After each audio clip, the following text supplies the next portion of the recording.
நிறைய பேருக்கு பார்த்தீங்கன்னா கோல்டன் மில்க் அப்படின்னு சொல்லக்கூடிய தங்கப்பால் பற்றி போதுமான விழிப்புணர்வு கிடைச்சிருச்சு. அதை வீட்டிலே தயார் பண்ணி குடிக்க ஆரம்பிக்கிறாங்க. ஆனால் மூன் மில்க் அப்படின்னு சொல்லக்கூடிய நிலாப்பால் பற்றி நிறைய பேருக்கு போதுமான விழிப்புணர்வு இன்னும் கிடைக்காம இருக்கு இல்லையா?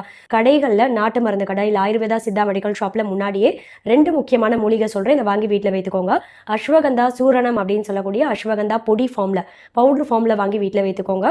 கூடவே 2வது நட்மெக் அப்படின்னு ஆங்கிலத்தில் சொல்லப்படுற ஜாதிக்காய் பொடி, இதையும் வாங்கி வீட்டில் வைத்துக்கோங்க. இப்போ இந்த மூன் மில்க் எப்படி தயார் பண்ணலான்னு கேட்டிங்கன்னா, 1.5 கிளாஸ் அளவு பசும்பால் எடுக்கிறீங்க அப்படின்னா ஒரு பாத்திரத்தில் ஊற்றி இதை அடுப்பில் லோ ஃப்ளேமில் வைத்து கொதிக்க வைங்க.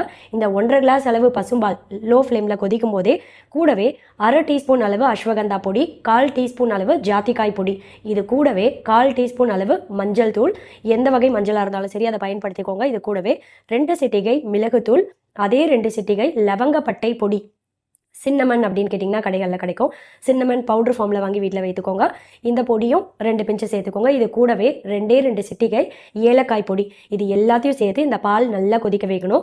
1.5 கிளாஸ் அளவு பால் நல்லா கொதித்து குறைந்து 1 கிளாஸ் அளவு வர வரைக்கும் நல்லா கொதிக்க வைங்க.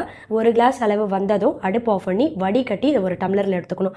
இந்த 1 டம்ளர் வெதுவெதுப்பான சூட்டில் இருக்கும்போதே 1/2 டீஸ்பூன் அளவு சுத்தமான தூய்மையான செக்கில் ஆட்டின தேங்காய் எண்ணெய் இதில் சேர்க்கணும். பிராண்டட் கோகோனட் ஆயில் வேண்டாம். செக்கில் ஆட்டின தேங்காய் எண்ணெய் 1/2 டீஸ்பூன் அளவு இதில் சேர்த்து நல்லா கலக்கிடுங்க.